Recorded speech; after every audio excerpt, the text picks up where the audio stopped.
আজ 2রা মে মাধ্যমিকের ফল প্রকাশ। প্রতি বছরের মতো এবছরও নিয়ম মেনে 3 মাসের মাথায় মাধ্যমিকের ফল প্রকাশ করল মধ্যশিক্ষা পর্ষদ। কিছুক্ষণ আগেই সাংবাদিক বৈঠকের মাধ্যমে প্রকাশিত হয়েছে মাধ্যমিকের ফল। আর এবারের মেধা তালিকায় 4র্থ স্থান অধিকার করেছে গোঘাটের কামারপুকুর রামকৃষ্ণ মিশনের তপজ্যোতি মণ্ডল। তপজ্যোতির প্রাপ্ত নাম্বার 690। প্রথমে কৃতি ছাত্রকে 24 আওয়ার্স আরামবাগের পক্ষ থেকে অনেক শুভেচ্ছা ও অভিনন্দন। ভবিষ্যৎ তার আরও সুন্দর হোক, আমরা এই কামনাই করি। এই বিষয়ে কৃতি ছাত্র জানিয়েছেন, মেধা তালিকায় আসবার আশাবাদী ছিলেন তিনি, কিন্তু 4র্থ স্থান পেয়ে অনেকটাই খুশি তপজ্যোতি। শুধু পড়াশোনায় নয়, পড়াশোনার ফাঁকে তপজ্যোতি গান, কবিতা ও আঁকতে ভালোবাসে বলে জানিয়েছে। এই বিষয়ে আরও কি জানাচ্ছে কৃতি ছাত্র, ওনার কাছ থেকে শুনবো বিস্তারিত। 24 আওয়ার্স আরামবাগের রিপোর্ট। কি করবে, কেমন লাগছে? 1 থেকে 10-এর মধ্যে মেধা তালিকায় থাকবো, এটা এক্সপেক্টেডই ছিল অনেকটা, তবে 4th-তে আরও ভালো লাগছে। আচ্ছা, এই যে রেজাল্ট, এই রেজাল্টের মানে সব থেকে বড় ভূমিকা কাদের বলবো? আমার বাবা মায়েরই সর্বপ্রধান ভূমিকা রয়েছে। সবচেয়ে প্রধান ভূমিকা আমার মায়ের, কারণ মা আমাকে সর্বক্ষণ আমার উপর দেখভাল করতেন। তাছাড়া বাবা আমার জিওগ্রাফি টিচার, মাও জিওগ্রাফি টিচার, দুজনেই আমাকে সাহায্য করতেন। তার পাশাপাশি আমার গৃহশিক্ষক এবং স্কুলের টিচাররা সর্বক্ষণ আমার। কোন স্কুল তোমার? আমার কামারপুকুর রামকৃষ্ণ মিশন বৌমা। প্রাপ্ত নম্বর কত আছে? আমার আউট অফ 700 690 পেয়েছি। বিষয় বেঙ্গলিতে আমি 97 পেয়েছি, ইংলিশে 97, ম্যাথে 99, ফিজিক্যাল সায়েন্সে 99, লাইফ সায়েন্সে 100, হিস্ট্রিতে 100 অ্যান্ড জিওগ্রাফিতে 98। উচ্চ মাধ্যমিকে কি নিয়ে আগাতে চাইছো? Science stream. ভবিষ্যতে কি হচ্ছে? পরিশ্রমে ডাক্তার হচ্ছে। কেন?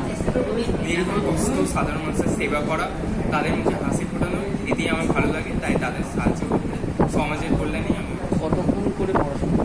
নির্দিষ্ট টাইম টেবিল ছিল না 10 পর্যন্ত, মোটামুটি গড়ে 6 থেকে 7 ঘন্টা পড়তাম। যখন পড়তে ভালোবাসতাম তখনই। এই যে আলট্রা মডার্ন যুগে, মোবাইলের যুগ, এটা কিভাবে তুমি ব্যবহার করছো? মোবাইল অবশ্যই পড়াশোনায় অনেক ক্ষেত্রে সাহায্য করে। গুগল, ইউটিউব, বিভিন্ন জায়গা থেকে যে যখনই কোনো কিছু সমস্যা হয়, যে কোনো জিনিসই আমি দেখতে পারি, আমার ডাউটগুলো ক্লিয়ার করতে পারি। তবে এক্সেসিভ মাত্রায় যদি ইউজ করে তবে অবশ্যই সেটা হানিকারক। আচ্ছা, এই যে তুমি রেজাল্টটা করলে, ডাক্তার হতে চাইছো, এছাড়াও তো অনেক কিছু জায়গা রয়েছে। ডাক্তার হওয়া মানুষের কল্যাণের স্বার্থে এবং পরবর্তীকালে আমি সমাজের সেবা করার জন্য।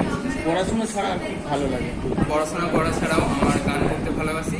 তাছাড়া আমি আবৃত্তি এবং ড্রয়িংও করি। গান একটা যদি আমাদের শোনো।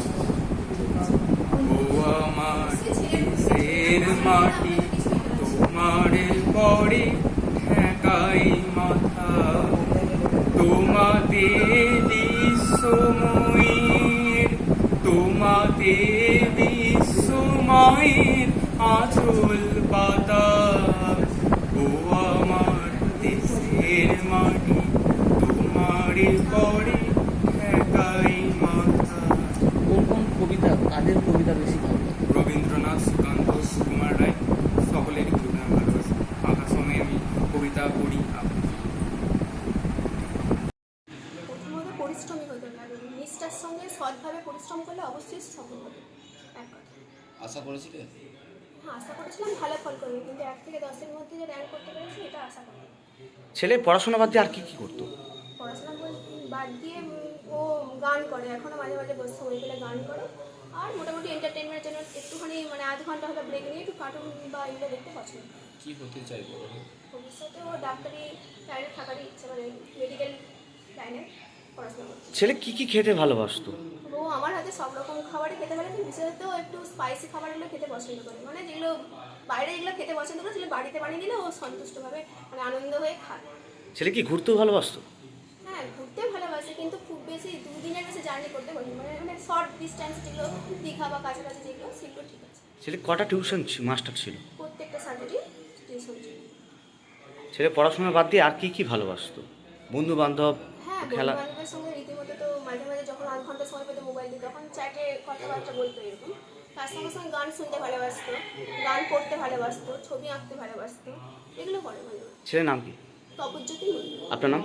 অদিতি মণ্ডল।